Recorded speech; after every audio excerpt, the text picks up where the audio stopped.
Hi hello guys, ಎಲ್ಲರೂ ಹೇಗಿದ್ದೀರಾ? Welcome to PSI ಅಡ್ಡಾ ಯೂಟ್ಯೂಬ್ ಚಾನಲ್. ಸೊ ಇವತ್ತಿನ ತರಗತಿ ಸೈನ್ಸ್ ರಿಲೇಟೆಡ್ ಸಂಬಂಧಪಟ್ಟಂತೆ 6ನೇ ಪಾರ್ಟ್ ಆಗಿರುತ್ತೆ.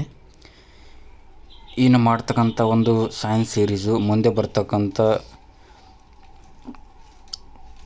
Banking, SSC, RRB, group D, RRB, NTPC ಹಾಗೂ KA ನಡೆದಿರ್ತಕ್ಕಂಥ 700 ಪೋಸ್ಟ್ಗಳಿಗೆ ಸಂಬಂಧಪಟ್ಟಂತೆ ಏನು ಬಿಟ್ಟಿದ್ದಾರೆ, JA ಜೂನಿಯರ್ ಅಸಿಸ್ಟೆಂಟು, ಸುಮಾರು 700ಕ್ಕೂ ಹೆಚ್ಚು ಪೋಸ್ಟ್ಗಳನ್ನು ಬಿಟ್ಟಿದ್ದಾರಲ್ಲ.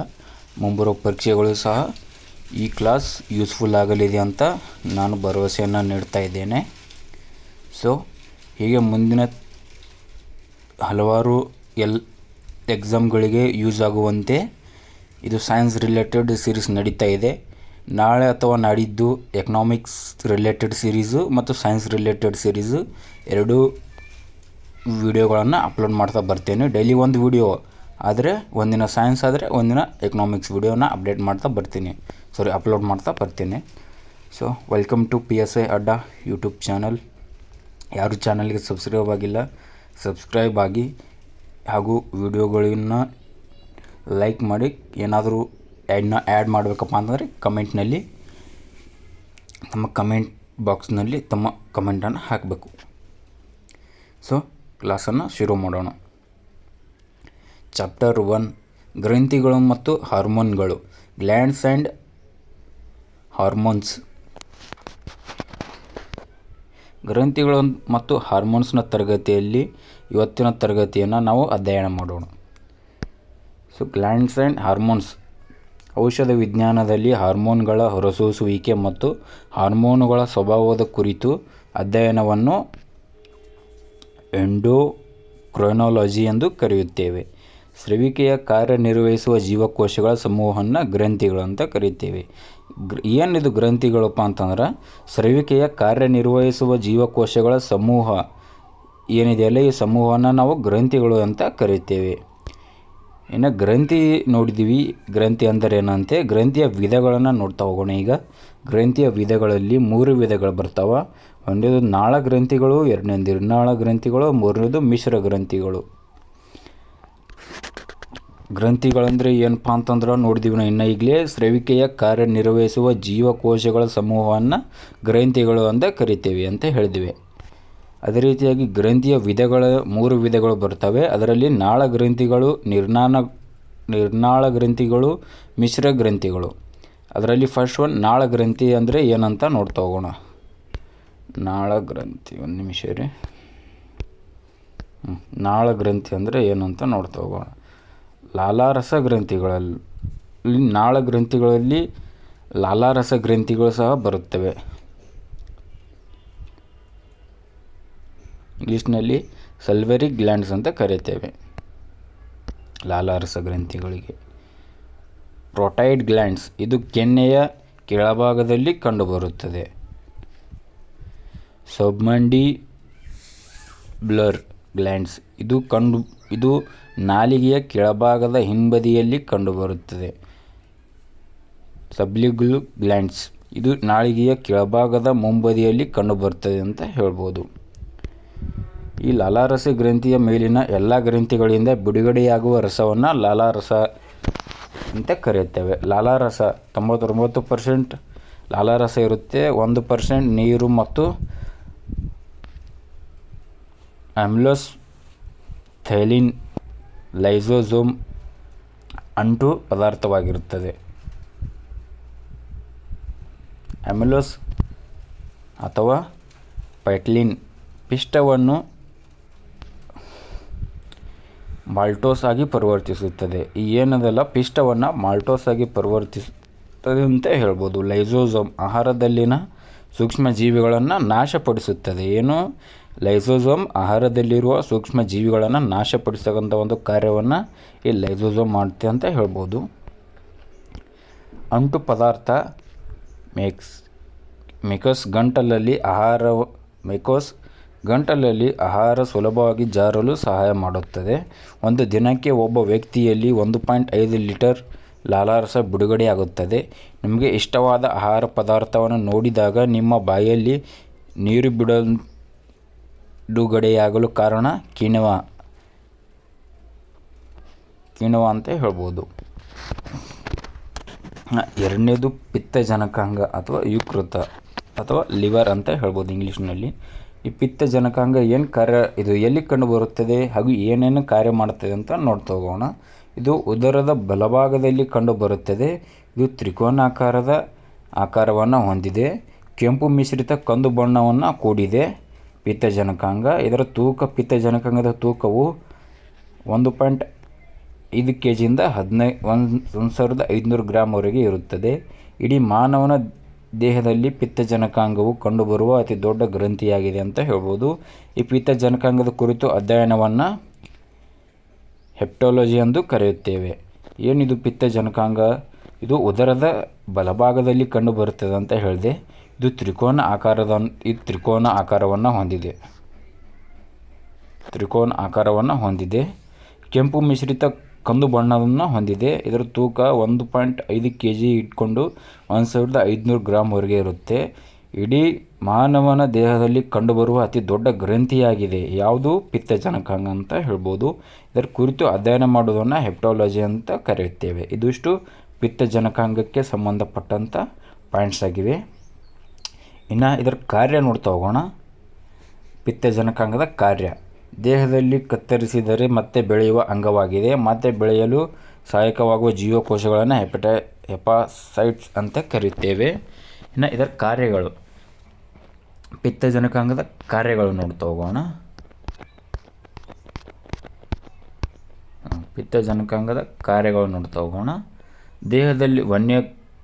ದೇಹದಲ್ಲಿರೋ ವಿಷಕಾರಿ ವಸ್ತುಗಳನ್ನು ಹೊರಹಾಕುತ್ತದೆ ಅಂತ ಹೇಳ್ಬೋದು. ಎರಡನೇದು, ಪಿತ್ತಜನಕಾಂಗವು ಲಿವರ್ನ ಡ್ಯಾಮೇಜ್ ಎಂದು ಕರೆಯುತ್ತಾರೆ. ಪಿತ್ತಜನಕಾಂಗ ಅತಿ ಹೆಚ್ಚು ಮದ್ಯಪಾನ ಮಾಡುವುದರಿಂದ ಈ ರೋಗ ಬರುತ್ತದೆ. ಲಿವರ್ನ ತನ್ನ ಕಾರ್ಯವನ್ನು ನಿರ್ವಹಿಸುವುದಿಲ್ಲ. ಇನ್ನು ಮೂರನೇದು, ಅಶ್ರು ಗ್ರಂಥಿಗಳು ಅಥವಾ ಕಣ್ಣೀರಿನ ಗ್ರಂಥಿಗಳು, ಲ್ಯಾಕ್ರಿಮಲ್ ಗ್ಲ್ಯಾಂಡ್ಸ್ ಅಂತ ಕರೀತೇವೆ ಇಂಗ್ಲೀಷ್ನಲ್ಲಿ. ಈ ಗ್ರಂಥಿಗಳು ಕಣ್ಣಿನ ಭಾಗದಲ್ಲಿ ಕಂಡುಬರುತ್ತವೆ. ಈ ಗ್ರಂಥಿಗಳಿಂದ ಕಣ್ಣೀರು ಬಿಡುಗಡೆಯಾಗುತ್ತವೆ. ಕಣ್ಣೀರು ಯಾವುದಕ್ಕೆ ಸಹಾಯಕವಾಗಿದೆ? ಮುಂದೆ ನೋಡ್ತಾ ಹೋಗೋಣ. ಕಣ್ಣು ತೇವ ಭರಿಸಲು ಸಹಾಯಕವಾಗುತ್ತದೆ. ಕಣ್ಣೀರುವ ಸೂಕ್ಷ್ಮಾಣು ಜೀವಿಗಳನ್ನು ಮತ್ತು ಕಲ್ಮಶಗಳನ್ನು ಹೊರಹಾಕುತ್ತವೆ. ಕಣ್ಣೀರು ರಾಸಾಯನಿಕವಾಗಿ ಸೋಡಿಯಂ ಕ್ಲೋರೈಡ್ NaCl ಆಗಿದೆ. ಇನ್ನು ನೆಕ್ಸ್ಟ್ ಬಂದರೆ 4ನೇ ಪಾಯಿಂಟ್, ತೈಲ ಗ್ರಂಥಿಗಳು, ಆಯಿಲ್ ಗ್ಲ್ಯಾಂಡ್ಸ್ ಅಂತ ಕರೀತೇವೆ ಇಂಗ್ಲೀಷ್ನಲ್ಲಿ. ಈ ತೈಲ ಗ್ರಂಥಿಗಳು ಚರ್ಮದ ಉಪಪದರವಾದ ಎಂಡೋಡರ್ಮಿಸ್ನಲ್ಲಿ ಕಂಡುಬರುತ್ತದೆ. ಇದು ಮಾನವನ ದೇಹದಲ್ಲಿ ಹೆಚ್ಚಾದ ಕೊಬ್ಬನ್ನು ಹೊರಹಾಕುತ್ತದೆ ತೈಲ ಗ್ರಂಥಿಗಳು. 5ನೇ ಗ್ರಂಥಿ ಕಡೆ ಬರೋದಾದರೆ ಬೆವರು ಗ್ರಂಥಿ, ಸ್ವೆಟ್ ಗ್ಲ್ಯಾಂಡ್ಸ್. ಇದು ಚರ್ಮದ ಕೆಳಭಾಗದಲ್ಲಿ ಕಂಡುಬರುತ್ತದೆ. ಇವು ದೇಹದ ತಾಪಮಾನವನ್ನು ನಿಯಂತ್ರಿಸುತ್ತವೆ. ಇದು ಬೆವರು ರಾಸಾಯನಿಕವಾಗಿ ಸೋಡಿಯಂ ಕ್ಲೋರೈಡ್ NaCl ಆಗಿದೆ ಅಂತ ಹೇಳ್ಬೋದು. ಇನ್ನು 6ನೇ ಗ್ರಂಥಿ ಕಡೆ ಬರೋದಾದರೆ ಕರುಳು ಗ್ರಂಥಿಗಳು, ಇಂಟೆಸ್ಟಿನಲ್ ಗ್ಲ್ಯಾಂಡ್ಸ್ ಅಂತ ಕರೆಯುತ್ತೇವೆ ಇಂಗ್ಲೀಷ್ನಲ್ಲಿ. ಈ ಗ್ರಂಥಿಗಳಿಂದ ಬಿಡುಗಡೆಯಾಗುವ ದ್ರವ್ಯದಲ್ಲಿ ಕಿಣ್ವವು ಕಂಡುಬರುತ್ತದೆ. ಆ ಕಿಣ್ವಗಳು ಯಾವಪ್ಪ ಅಂತಂದ್ರೆ, ಒಂದನೇದು ಲ್ಯಾಕ್ಟಸ್ ಕಿಣ್ವ, ಇದು ಲ್ಯಾಕ್ಟೋಸ್ನನ್ನು ಗ್ಲುಕೋಸ್ ಆಗಿ ಪರಿವರ್ತಿಸುತ್ತದೆ. ಇನ್ನು ಎರಡನೇದು ಬಂದರೆ ಮಾಲ್ಟೋಸ್ ಅಥವಾ ಮಾಲ್ಟೇಸ್ ಕಿಣ್ವವು ಮಾಲ್ಟೋಸ್ನನ್ನು ಗ್ಲೂಕೋಸ್ ಆಗಿ ಪರಿವರ್ತಿಸುತ್ತದೆ. ಮೂರನೇದು ಲಿಪೇಜ್, ಕೊಬ್ಬನ್ನು ಕೊಬ್ಬಿನಾಮ್ಲವಾಗಿ ಪರಿವರ್ತಿಸುತ್ತದೆ ಅಂತ ಹೇಳ್ಬೋದು. ಇನ್ನು 7ನೇ ಗ್ರಂಥಿ ಕಡೆ ಬರೋದಾದರೆ ಜಠರ ಗ್ರಂಥಿಗಳು ಅಥವಾ ಗ್ಯಾಸ್ಟ್ರಿಕ್ ಗ್ರಂಥಿಗಳು. ಈ ಗ್ರಂಥಿಗಳಿಂದ ಬಿಡುಗಡೆಯಾಗುವ ದ್ರವ್ಯದಲ್ಲಿ ಕಿಣ್ವಗಳು ಹೆಚ್ಚಾಗಿರುತ್ತವೆ. ಕಿಣ್ವಗಳಂದರೆ ಏನು? ರೆನಿನ್ ಕರಗದ ಹಾಲನ್ನು ಮೊಸರನ್ನಾಗಿ ಪರಿವರ್ತಿಸುತ್ತದೆ. ಪೆಪ್ಸಿನ್ ಪ್ರೋಟೀನನ್ನು ಜೀರ್ಣ ಮಾಡಲು ಸಹಾಯಕವಾಗುತ್ತದೆ ಅಂತ ಹೇಳ್ಬೋದು. ಸೊ ಗಾಯ್ಸ್, ಇದು ನಮ್ಮ ಚಾನಲ್ಗೆ ಸಂಬಂಧಪಟ್ಟ ಒಂದು ವಿಷಯವಾಗಿರುತ್ತದೆ. ನಮ್ಮ ಚಾನಲ್ಗೆ ಇನ್ನೂ ಯಾರು ಸಬ್ಸ್ಕ್ರೈಬ್ ಆಗಿಲ್ಲ, ಮೊದಲೇ ಹೇಳಿದ ಹಾಗೆ ಸಬ್ಸ್ಕ್ರೈಬ್ ಆಗಿ. ನಿಮ್ಮ ಒಂದು ಸಬ್ಸ್ಕ್ರೈಬ್ ಹಾಗೂ ನಿಂದ ನಮಗೆ ಇನ್ನೂ ಹಲವಾರು ವೀಡಿಯೋಸ್ಗಳನ್ನು ಮಾಡಲು ಒಂದು ಪ್ರೋತ್ಸಾಹ ಸಿಕ್ಕಂತಾಗುತ್ತದೆ. ಸೊ ಯಾರು ನಮ್ಮ ಚಾನೆಲ್ಗೆ ಸಬ್ಸ್ಕ್ರೈಬ್ ಆಗಿಲ್ಲ, ಸಬ್ಸ್ಕ್ರೈಬ್ ಆಗಿ. ಸೊ ಕ್ಲಾಸ್ ಸ್ಟಾರ್ಟ್ ಮಾಡೋಣ. ಎರಡನೇದು ನಿರ್ನಾಳ ಗ್ರಂಥಿ. ಈ ನಿರ್ನಾಳ ಗ್ರಂಥಿಗಳಲ್ಲಿ ಒಂದನೇದು ಪೆನ್ಸಿಲಿಯನ್ ಗ್ಲ್ಯಾಂಡ್ಸ್ ಅಂತ ಬರುತ್ತದೆ. ಇದು ಮೆಮ್ಮೆದುಳಿನಲ್ಲಿ ಕಂಡುಬರುತ್ತದೆ. ಇದರ ತೂಕ 0.5 ಗ್ರಾಮ್ಗಿಂತ ಕಡಿಮೆ ಇರುತ್ತದೆ. ಮಾನವನ ದೇಹದಲ್ಲಿ ಕಂಡುಬರುವ ಅತಿ ಚಿಕ್ಕ ಗ್ರಂಥಿಯಾಗಿದೆ. ಈ ಗ್ರಂಥಿಯಿಂದ ಬಿಡುಗಡೆಯಾಗುವ ಹಾರ್ಮೋನು ಮೆಲ್ಟೋನಿಯನ್. ಈ ಹಾರ್ಮೋನನ್ನು ನಮಗೆ ನಿದ್ದೆ ಬರಲು ಮತ್ತು ನಮಗೆ ಎಚ್ಚರವಾಗಲು ಸಹಾಯ ಮಾಡುತ್ತದೆ. ಇದನ್ನು ಮಾನವನ ಮೂರನೇ ಕಣ್ಣು, ಮಾನವನ ಅಲಾರಾಮ್ ಅಂತ ಸಹ ಪೆನ್ಸಿಲಿನ್ ಗ್ರಂಥಿಯನ್ನು ಕರೆಯುತ್ತಾರೆ. ಕಾರಣ ಇದಕ್ಕೆ ಒಂದು ವಿಷಯವನ್ನು ನೀಡಿದರೆ ಅದನ್ನು ಪದೇ ಪದೇ ಪುನರ್ಸ್ಮರಿಸುತ್ತದೆ ಅಂತ ಹೇಳ್ಬೋದು. ಪುನರ್ಸ್ಮರಿಸುತ್ತದೆ ಪೆನ್ಸಿಲಿನ್ ಗ್ರಂಥಿ. ಎರಡನೇದು ಪಿಟ್ಯುಟರಿ ಗ್ರಂಥಿ ಅಂತ ಹೇಳ್ಬೋದು. Pituitary glands. ಪಿಟ್ಯುಟರಿ ಗ್ರಂಥಿ ಎಲ್ಲಿ ಇರುತ್ತಪ್ಪ ಅಂತಂದರೆ ಇದು ಮುಮ್ಮೆದುಳಿನಲ್ಲಿ ಕಂಡುಬರುತ್ತದೆ. ಇದರ ತೂಕ 1 ಗ್ರಾಮ್ಗಿಂತ ಕಡಿಮೆ ಇರುತ್ತದೆ. ಇದು ಬಟಾಣಿ ಬೀಜದ ಆಕಾರದಲ್ಲಿ ಕಂಡುಬರುತ್ತದೆ. ಪಿಟ್ಯುಟರಿ ಗ್ರಂಥಿ ಮಾನವನ ದೇಹದಲ್ಲಿ ಕಂಡುಬರುವ ಎರಡನೆಯ ಚಿಕ್ಕ ಗ್ರಂಥಿಯಾಗಿದೆ ಅಂತ ಹೇಳ್ಬೋದು ಇದು ಪಿಟ್ಯುಟರಿ ಗ್ರಂಥಿ. ಮೊದಲನೇ ಗ್ರಂಥಿ ಯಾವುದಪ್ಪ ಅಂತಂದ್ರೆ ಪಿತ್ತಜನಕಾಂಗ. ಇದು ಮಾನವನ ದೇಹದಲ್ಲಿ ಕಂಡುಬರುವ ಅತಿ ಚಿಕ್ಕ ಗ್ರಂಥಿ. ಅದಾದ ನಂತರ ಎರಡನೇದು ಗ್ರಂಥಿ ಯಾವುದಪ್ಪ ಅಂತಂದ್ರೆ ಈ ಪಿಟ್ಯುಟರಿ ಗ್ರಂಥಿ ಅಂತ ಹೇಳ್ಬೋದು. ಈ ಪಿಟ್ಯುಟರಿ ಗ್ರಂಥಿಯನ್ನು ಗ್ರಂಥಿಗಳ ರಾಜ ಅಥವಾ ಮಾಸ್ಟರ್ಸ್ ಆಫ್ ಲ್ಯಾಂಡ್ ಅಂತ ಸಹ ಕರೆಯುತ್ತಾರೆ. ಇದು ಅನೇಕ ಗ್ರಂಥಿಗಳ ಚಟುವಟಿಕೆಗಳನ್ನು ನಿಯಂತ್ರಿಸುತ್ತದೆ. ಇದನ್ನು ಬೆಳವಣಿಗೆಯ ಗ್ರಂಥಿ ಎಂದು ಸಹ ಪಿಟ್ಯುಟರಿ ಗ್ರಂಥಿಯನ್ನು ಕರೆಯುತ್ತಾರೆ. ಪಿಟ್ಯುಟರಿ ಗ್ರಂಥಿಯ ಮೇಲ್ಮುಖ ಹಾಳೆಯಿಂದ ಬಿಡುಗಡೆಯಾಗುವ ಹಾರ್ಮೋನುಗಳು STH ಸ್ಟೊಮೊಟ್ರೋಪಿನ್ ಹಾರ್ಮೋನ್. ಇದು ಮಾನವನ ಬೆಳವಣಿಗೆಗೆ ಸಹಾಯಕವಾಗಿದೆ. ಹಾಗೆಯೇ ಇದನ್ನು ಮಾನವನ ಬೆಳವಣಿಗೆಯ ಹಾರ್ಮೋನ್ ಎಂದು ಸಹ ಕರೆಯುತ್ತೇವೆ. Human growth hormone. ಈ ಹಾರ್ಮೋನನ ಹದಿಹರೆಯದ ವಯಸ್ಸಿನಲ್ಲಿ ಕಡಿಮೆ ಬಿಡುಗಡೆಯಾದರೆ ಕುಬ್ಜತೆ ಮತ್ತು ಹೆಚ್ಚು ಬಿಡುಗಡೆಯಾದರೆ ದೈತ್ಯತೆ ಉಂಟಾಗುತ್ತದೆ. ಕುಬ್ಜತೆ ದೈತ್ಯತೆ ಬೈಕ್ಸೋಡೇಮೈನ್. ನಮ್ಮ ಸ್ಟಾಫ್ ಏನಿದಾರಲ್ಲ, ಸಿಸ್ಟಮ್ ಅಪ್ಡೇಟ್ ಮಾಡೋರು, ಅವರು ಸಿಸ್ಟಮ್ ಅಪ್ಪ ಅಂತಂದರೆ ನಮ್ಮ ಹತ್ರ ಸಿಸ್ಟಮ್ ಏನಿಲ್ಲ, ಮೊಬೈಲಲ್ಲಿ ಎಡಿಟ್ ಮಾಡ್ತಾರೆ ಸ್ಲೈಡ್ಸ್ಗಳನ್ನು. ಅವರಿಗೆ ಹೇಳಿದ್ದೆ ಎಷ್ಟಾಗುತ್ತೆ ಒಂದೇ ಲೈನ್ ಬಂದರೂ ಒಂದೇ ಲೈನ್ ಸ್ಲೈಡ್ನಲ್ಲಿ ಹಾಕಿ ಈ ಥರ ಮಾಡಿದರೆ ಕ್ಲಿಯರಾಗಿ ಅರ್ಥ ಆಗಂಗಿಲ್ಲ ಅಂತ ಹೇಳಿದ್ದೆ. ನಮ್ಮ ಸ್ಟಾಫು ಏನು ನಿದ್ದೆಗಣ್ಣಲ್ಲಿ ಮಾಡ್ತಾಯಿದ್ರು, ಸರಿ ಇನ್ನೊಮ್ಮೆ ಈ ರೀತಿ ಆಗಂಗಿಲ್ಲ. ಹದಿಹರೆಯದ ವಯಸ್ಸಿನ ನಂತರ ಈ ಹಾರ್ಮೋನ್ ಹೆಚ್ಚು ಬಿಡುಗಡೆಯಾದರೆ ವ್ಯಕ್ತಿಗಳು ಅತಿ ಎತ್ತರವಾಗಿ ಬೆಳೆಯುತ್ತಾರೆ. ಇದನ್ನೇ ಅಕ್ರೋಮೆಲಾಜಿ ಎನ್ನುವರು. ಎರಡನೇದು TSH ಥೈರಾಯ್ಡ್ ಸ್ಟಿಮ್ಯುಲೇಟಿಂಗ್ ಹಾರ್ಮೋನ್. ಇದು ಥೈರಾಯ್ಡ್ ಗ್ರಂಥಿಯ ಚಟುವಟಿಕೆಗಳನ್ನು ನಿಯಂತ್ರಿಸುತ್ತದೆ. ಇನ್ನು ಮೂರನೇದು MSH ಮೆಲೋಸಿಟಿ ಸ್ಟಿಮ್ಯುಲೇಟಿಂಗ್ ಹಾರ್ಮೋನ್. ಇದು ಚರ್ಮದ ಬಣ್ಣಕ್ಕೆ ಕಾರಣವಾಗಿದೆ ಅಂತ ಹೇಳ್ಬೋದು. ಚರ್ಮದ ಬಣ್ಣಕ್ಕೆ ಕಾರಣವಾದ ಹಾರ್ಮೋನ್ ಯಾವುದು ಅಂತ ಕ್ವಶನ್ ಕೇಳಿದ್ದಾನೆ. ಈ FDA 2017 ಇರ್ಬೋದು ಅನಿಸುತ್ತೆ. MSH ಅಂತ ಹೇಳ್ಬೋದು. MSH ಹೆಚ್ಚು ಬಿಡುಗಡೆಯಾದರೆ ಚರ್ಮದ ಬಣ್ಣ ಕಪ್ಪು, ಕಡಿಮೆ ಬಿಡುಗಡೆಯಾದರೆ ಚರ್ಮದ ಬಣ್ಣ ಬಿಳಿಯಾಗಿರುತ್ತದೆ ಅಂತ ಹೇಳ್ಬೋದು. MSH ಏನು ಹಾರ್ಮೋನ್ ಇದೆಯಲ್ಲ, ಇದು ಹೆಚ್ಚು ಬಿಡುಗಡೆ ಆದರೆ ಮನುಷ್ಯನ ಚರ್ಮದ ಬಣ್ಣ ಕಪ್ಪಾಗುತ್ತದೆ. ಇದು MSH ಕಡಿಮೆ ಬಿಡುಗಡೆ ಆದರೆ ಮನುಷ್ಯನ ಚರ್ಮದ ಬಣ್ಣ ಬಿಳಿಯಾಗಿರುತ್ತದೆ ಅಂತ ಹೇಳ್ಬೋದು. ನಾಲ್ಕನೇ ಪಾಯಿಂಟ್ LH ಲಿಟನೈಜಿಂಗ್ ಹಾರ್ಮೋನ್. ಗಂಡಿಗೆ ಗಂಡಿನ ಲಕ್ಷಣ, ಹೆಣ್ಣಿಗೆ ಹೆಣ್ಣಿನ ಲಕ್ಷಣ ಬರಲು ಕಾರಣವಾಗಿದೆ. ಕಡಿಮೆ ಬಿಡುಗಡೆಯಾದರೆ ಮಂಗಳಮುಖಿಯರಾಗಿರ್ತಾರೆ ಅಂತ ಹೇಳ್ಬೋದು. ಈ LH ಹಾರ್ಮೋನ್ ಗಂಡಿಗೆ ಗಂಡಿನ ಲಕ್ಷಣ, ಹೆಣ್ಣಿಗೆ ಹೆಣ್ಣಿನ ಲಕ್ಷಣಕ್ಕೆ ಬರಲು ಕಾರಣವಾಗುತ್ತದೆ ಅಂತ ಹೇಳಿದ್ವಿ. ಅದಕ್ಕೆ ಕಡಿಮೆ ಏನಾದರೂ ಬಿಡುಗಡೆ ಆದರೆ ಮಂಗಳಮುಖಿಯರು ಕಂಡು ಬರ್ತಾರೆ ಅಂತ ಹೇಳ್ಬೋದು. ಐದನೇ ಪಾಯಿಂಟ್ ಕಡೆ ಬರೋದಾದರೆ FSH ಫಾಲಿಕಲ್ ಸ್ಟಿಮ್ಯುಲೇಟಿಂಗ್ ಹಾರ್ಮೋನ್. ಗಂಡಿನಲ್ಲಿ ವೀರ್ಯಾಣು ಮತ್ತು ಹೆಣ್ಣಿನಲ್ಲಿ ಅಂಡಾಣುಗಳು ಉತ್ಪತ್ತಿಯಾಗಲು ಸಹಾಯಕವಾಗಿದೆ. ಇದರ ಕೊರತೆಯಿಂದ ಬಂಜೆತನ ಉಂಟಾಗುತ್ತದೆ ಅಂತ ಹೇಳ್ಬೋದು. PH ಪ್ರೊಲ್ಯಾಕ್ಟಿನ್ ಹಾರ್ಮೋನ್, ಇದು ಮಹಿಳೆಯರಲ್ಲಿ ಬಿಡುಗಡೆ ಆಗುತ್ತದೆ. ಹೆರಿಗೆಯಾದ 24 ಗಂಟೆಯೊಳಗೆ ತಾಯಿಯ ಎದೆ ಹಾಲು ಉತ್ಪತ್ತಿಯಾಗಲು ಸಹಾಯಕವಾಗುತ್ತದೆ ಅಂತ ಹೇಳ್ಬೋದು PH. 7ನೇ ಪಾಯಿಂಟ್ ಪ್ರಶ್ನೆ ಅದು ರೂಢ ಆಗಿಬಿಟ್ಟಿದೆ. ಅದು 7ನೇ ಪಾಯಿಂಟ್ ಆಂಡ್ರೋನ್ ಕ್ರೇಟಿಯೋಟ್ರೋಫಿಕ್ ಹಾರ್ಮೋನ್ ಅಡ್ರಿನಲ್ ಗ್ರಂಥಿಯ ಕಾರ್ಟೆಕ್ಸ್ನ ಬೆಳವಣಿಗೆ ಸಹಾಯಕವಾಗಿದೆ. 8ನೇದು HCGH ಹ್ಯೂಮನ್ ಚೂರೆನಿಕ್ ಗ್ಲ್ಯಾಂಡೋಟ್ರೋಪಿನ್ ಹಾರ್ಮೋನ್ ಮಹಿಳೆಯರು ಗರ್ಭಿಣಿ ಇರುವುದನ್ನು ಪತ್ತೆ ಮಾಡಲು ಸಹಾಯಕವಾಗಿದೆ.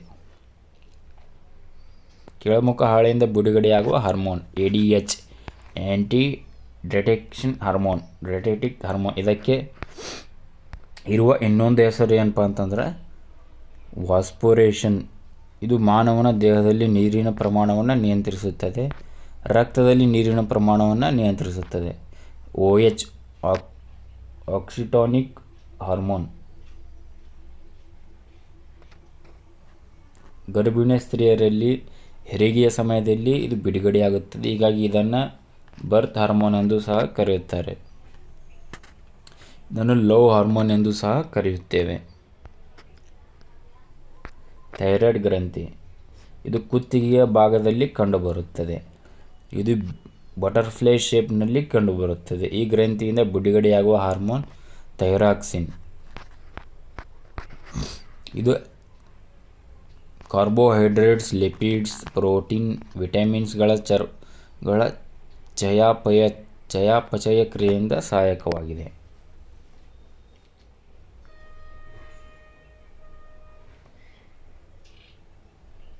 Next slide.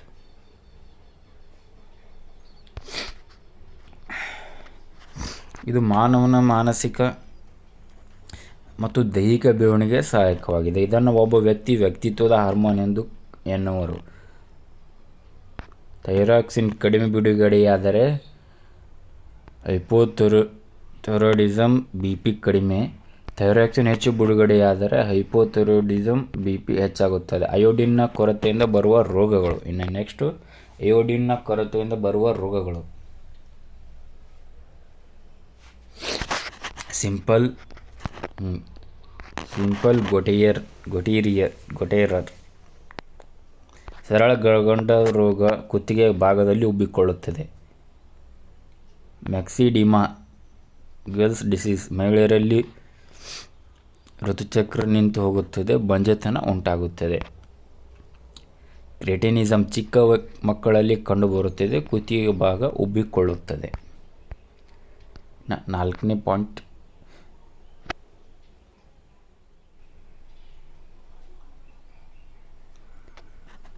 ಪಾರ್ಥೋಥೈರಾಯ್ಡ್ ಗ್ಲ್ಯಾಂಡ್ಸ್ ಅಥವಾ ಗ್ರಂಥಿ. ಇದು ಥೈರಾಯ್ಡ್ ಗ್ರಂಥಿಯೊಂದಿಗೆ ಇರುತ್ತದೆ, ಹೀಗಾಗಿ ಇದನ್ನು ಗ್ರಂಥಿಯೊಳಗಿನ ಗ್ರಂಥಿ ಎನ್ನುವರು. ಈ ಗ್ರಂಥಿಯಿಂದ ಬಿಡುಗಡೆಯಾಗುವ ಹಾರ್ಮೋನ್ ಪಾರ್ಥ್ ಹಾರ್ಮೋನ್.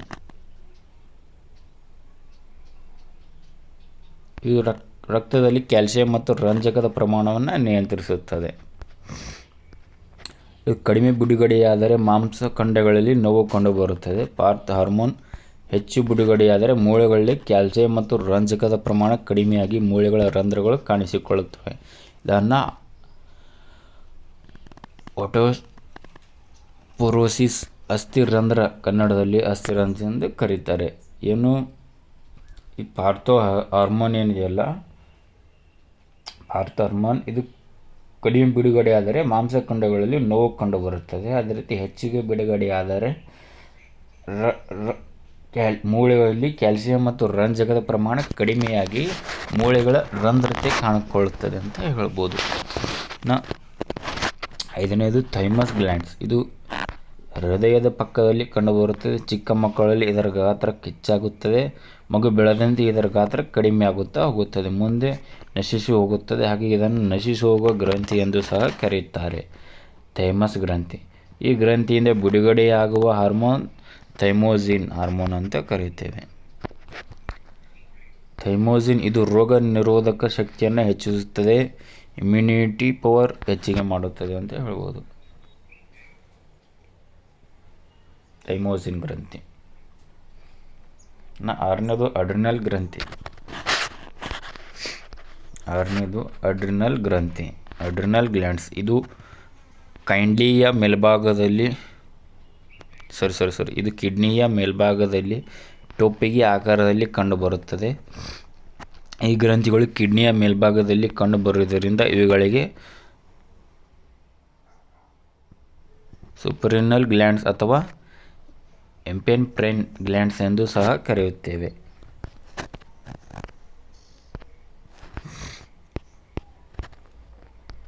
ನೆಕ್ಸ್ಟ್, ಈ ಗ್ರಂಥಿಗಳು ಬಿಡುಗಡೆಯಾಗುವ ಹಾರ್ಮೋನ್ ಅಡ್ರಿನಲ್ ಅಥವಾ ಎಪಿನೆಫ್ರಿನ್ ಹಾರ್ಮೋನ್ ಅಂತ ಕರೆಯುತ್ತೇವೆ. ಈ ಹಾರ್ಮೋನ್ ನಮಗೆ ಸಂತೋಷವಾದಾಗ, ದುಃಖವಾದಾಗ, ಆಶ್ಚರ್ಯವಾದಾಗ, ಅಂಜಿಕೆಯಾದಾಗ ತುರ್ತಾಗಿ ಬಿಡುಗಡೆಯಾಗುತ್ತದೆ. ಈ ಹಾರ್ಮೋನನ್ನು fight and fight hormone, emergency hormone, ತುರ್ತು ಪರಿಸ್ಥಿತಿ ಹಾರ್ಮೋನ್, ಫಿಯರ್ ಹಾರ್ಮೋನ್ ಎಂದು ಸಹ ಕರೆಯುತ್ತೇವೆ. ಇನ್ನು ಏಳನೇದು ಜನನ ಗ್ರಂಥಿಗಳು. ಮತ್ತೊಂದು ಹೆಸರು ಜೆಂಡಸ್. ಪುರುಷರಲ್ಲಿ ಹಾರ್ಮೋನ್ಗಳು ಟೆಸ್ಟೋಸ್ಟೆರೋನ್ ಆ್ಯಂಡ್ ಆಂಡ್ರೋಜನ್ಗಳು ಬಿಡುಗಡೆಯಾಗುತ್ತವೆ. ಮಹಿಳೆಯರ ಹಾರ್ಮೋನ್ಗಳು ಎಸ್ಟ್ರೋಜನ್,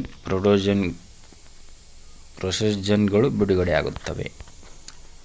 ಇನ್ನು ಮಿಶ್ರ ಗ್ರಂಥಿಗಳು, ಮಿಕ್ಸ್ಡ್ ಗ್ಲ್ಯಾಂಡ್ಸ್. ಒಂದನೇದು ಪೆನೆಟಿಕ್ ಗ್ಲ್ಯಾಂಡ್ಸ್, ಪೆನ್ಸರ್ ಅಥವಾ ಮೆದೋಜಿಕೃಕ ಗ್ರಂಥಿ ಎಂದು ಕರೆಯುತ್ತೇವೆ. ಇದು ಉದರದ ಎಡಭಾಗದಲ್ಲಿ ಕಂಡುಬರುತ್ತದೆ. ಎರಡನೇ ಗ್ರಂಥಿಯಾಗಿದೆ ಅಂತ ಹೇಳ್ಬೋದು. ಇದು ಗ್ರಂಥಿಗಳಿಂದ ಬಿಡುಗಡೆಯಾಗುವ ದ್ರವ ಮೆದೋಜಿಕರ ರಸ ಯಾವುದಪ್ಪ ಅಂತಂದ್ರೆ ಪೆನೆಟಿಕ್ ಜ್ಯೂಸ್ ಅಂತ ಕರೆಯುತ್ತೇವೆ. ನಾಳ ಗ್ರಂಥಿಯಿಂದ ಇದು ಕಾರ್ಯನಿರ್ವಹಿಸುತ್ತದೆ.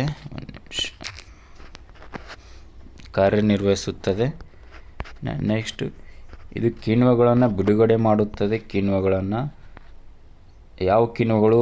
ಅಮೈಲೇಸ್. ಇದು ಪಿಷ್ಟವನ್ನು ಮಾಲ್ಟೋಸ್ ಆಗಿ ಪರಿವರ್ತಿಸುತ್ತದೆ. ಎರಡನೇದು ಟ್ರಿಪ್ಸಿನ್. ಇದು ಪ್ರೋಟೀನ್ ಜೀರ್ಣವಾಗಲು ಸಹಾಯಕವಾಗಿದೆ. ಮೂರನೇದು ಸೆಮೋಟ್ರಿಪ್ಸಿನ್. ಇದು ಪ್ರೋಟೀನ್ ಜೀರ್ಣವಾಗಲು ಸಹಾಯಕವಾಗುತ್ತದೆ. ನಾಲ್ಕನೇದು ಲಿಪ್ಸಿನ್. ಇದು ಕೊಬ್ಬನ್ನು ಕೊಬ್ಬಿನಾಮ್ಲವಾಗಿ ಪರಿವರ್ತಿಸುತ್ತದೆ. ಇನ್ನು ನೆಕ್ಸ್ಟ್ ಪಾಯಿಂಟ್ ಕಡೆ ಬರೋದಾದರೆ ನಿರ್ನಾಳ ಗ್ರಂಥಿಯಾಗಿ ಕಾರ್ಯ. ಈ ಗ್ರಂಥಿಗಳಿಂದ ಲ್ಯಾಂಗರ್ ಹ್ಯಾಂಡ್ಸ್, ಇಸ್ಲೆಟ್ಸ್, ಲಾಂಗರ ಹ್ಯಾಂಡ್ಸ್ ಕಿರುದ್ವೀಪಗಳು ಇರುತ್ತವೆ. ಅವುಗಳೆಂದರೆ ಆಲ್ವಾ ಕೋಶ ಗ್ಲೈಕೋಜನ್ ಅನ್ನು ಗ್ಲೂಕಾನ್ ಆಗಿ ಪರಿವರ್ತಿಸುತ್ತದೆ. ಸೊ ಇಷ್ಟು ಇವತ್ತಿನ ತರಗತಿಯಾಗಿತ್ತು. ಈ ವಿಡಿಯೋ ಹೇಗಿತ್ತಪ್ಪ ಅಂತಂದ್ರೆ ಕಮೆಂಟ್ ಬಾಕ್ಸ್ನಲ್ಲಿ ಕಮೆಂಟ್ ಮಾಡಿ. ಈ ಏನು ತರಗತಿಯನ್ನು ನಾವು ಅಧ್ಯಯನ ಮಾಡಿದ್ದೇವಲ್ಲ ಇದ್ರ PDF ನಿಮಗೆ ಏನಾದರೂ ಬೇಕಾದರೆ ಈ ವಿಡಿಯೋ ಡಿಸ್ಕ್ರಿಪ್ಷನ್ನ ಕೆಳಭಾಗದಲ್ಲಿ ಟೆಲಿಗ್ರಾಮ್ ಲಿಂಕ್ ಕೊಟ್ಟಿರ್ತೇನೆ. ಈ ವಿಡಿಯೋ ಮುಗಿದ ತಕ್ಷಣ ಟೆಲಿಗ್ರಾಮ್ನಲ್ಲಿ ಲಿಂಕನ್ನು ಈ PDF ಹಾಕಿರ್ತೇನೆ. ಅಲ್ಲಿಂದ ನೀವು ಡೌನ್ಲೋಡ್ ಮಾಡಿ ಇನ್ನೂ ಹೆಚ್ಚಿನ ಅಭ್ಯಾಸವನ್ನು ಮಾಡಬೇಕಾಗಿ ವಿನಂತಿಸಿಕೊಳ್ಳುತ್ತೇನೆ. Thanks for watching this video. Please like, comment and share this video. Thank you so much. ನಿಮ್ಮ ಅಮೂಲ್ಯವಾದ ಸಮಯವನ್ನು ನೀಡಿದ್ದಕ್ಕೆ ಧನ್ಯವಾದಗಳು.